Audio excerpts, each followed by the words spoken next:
ګرانو مینوالو السلام علیکم. 13 ورځ د پاکستان وزیر اعظم ښاغلی عمران خان یو خبره وکړه چې یاره پاکستان به نور د امریکې د کرایې ټټو یا د کرایې سپی نه بلکې دا جنګونه ختم شو. اوس موږ خپلې پالیسۍ په خپله جوړو د چا جنګ به نه کوو. دې سره د پاکستان د فوج ویان جنرال آصف غفور هم دا خبره وکړه چې پاکستان دا فیصله کړې چې د افغانستان جنګ به نور په پاکستان نه کیږي. اوس دوه سواله دي. پاکستان 1979 نه راواله 1988 پورې بیا د 2001 نه راواله د 2018 پورې دا دوه میجر مونږ چې کوم دی 10 کاله 15 کاله مونږ په دې جنگ کې بوخت پاتې شو.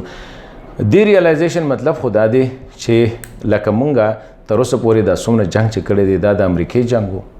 که چېرې دا د امریکای جنګ و یا دا پردی جنګ و نو بیا خو دا سوال هم دی چې دا خو هم د چا په وینا باندې مونږ کړي. پاکستان کې دننه څوک چې دا فیصله کړې وه چې یاره مونږ د امریکې هغه 1979 نه 1988 پورې بیا د 2001 کې څوک بیا د 2015 پورې دا جګړې چا کړي دي. یوه دویمه خبره دا ده چې د دې مطلب خدا دی چې دغه ځوانانو چا چې دا فیصلې کړې وي دوی خو د پاکستان سکیورټي ادارې او د ټول پاکستان د کرایې په تور باندې چې کوم دی ورته ورکړو. دا قوم چا بیا بیوقوف جوړ کړو مطلب دا ټول قوم اوسه پورې مونږ بیوقوف جوړ کړو چې دا ګینې مونږ زمونږ خپل جنگ دی چا به د دهشتګردۍ خلاف جنگ دی چا به جهاد کو. اوس سوال دا دی چې او په دې بنیاد باندې خو مونږ ډېر چې کم دی شهید افغانستان ټایټل مونږ اغستی دي. اوس سوال دا دی چې دا کار چا کړی؟ آیا صرف د وزیر اعظم یا د ډي جي آی ایس پی آر د دې بیان سره لکه دا بس پوره شوله چې مونږ به نور نه کوو؟ نه، دا 80,000 خلک چې مونږ شهیدان کړي دا هم د دې خلکو غلطې پالیسۍ وي. دا یو سل خرابه ډالر چې زموږ نقصان شوی دی زموږ د خاصه توګه باندې بیا د دې سوالونو جواب خو بس ورکوو چې د دې ذمہوار به څوک وي.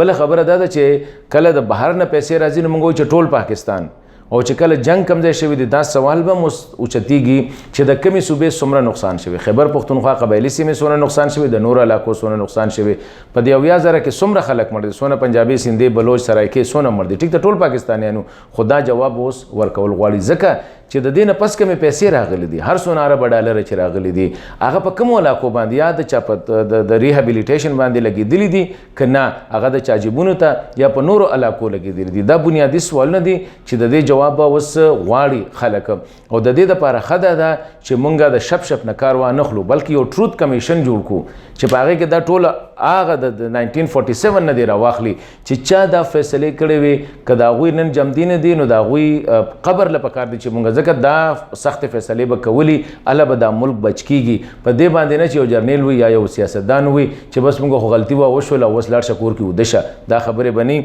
ځکه چې کله جنګ و نو په خیبر پښتونخوا په قبایلي سیمو به ټول که تاسو خیال چې کله آی ډي پیز راووتله نو کراچي او لاهور ته به نه ځي حالات خرابېږي. کله چې په لاهور کې د یو مهاجر خبره راغله افغان مهاجرینو نو دا ټولو لګي پېښور ته چې کله مسلې وي کله سخت وي نو پېښور او خیبر پښتونخوا کله چې په پیسې راغلي وي ټول پاکستان متاثره دی.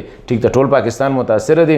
اوس یو جواب به دا ورکول پکاري ټروت کمیشن جوړول پکار دی. ریکنسیلیشن اجت نشته ټول ریکنسایل دی پاکستان کې هغه څه د ایتنیسټي یا د ریلیجس دغه نشته دی ټول ریکنسایل دی. خو دا سوال خو دی ګنه چې کومه علاقه څومره متاثره شوي د کمې صوبې څومره پولونه څومره سکولونه څومره سړکونه څومره ورشوګانې څومره ځنګلونه څومره تباه شوي دي څومره خلک تباه شوي دي او بیا چې د بهر نه دهشتګردۍ په نوم کومې پیسې راغلي دي هغه چرته لګېدلي. نو زه دا ګڼم چې اوس دا مقدس سیول سوسایټي له هغه خلک چې د پاکستان خیر غواړي د پاکستان روغ غواړي چې اوس دا سوالونه مونږ وکړو. یو ځلې بنګال زمونږ نه داسې لاړو چا تپوس ونه کړو.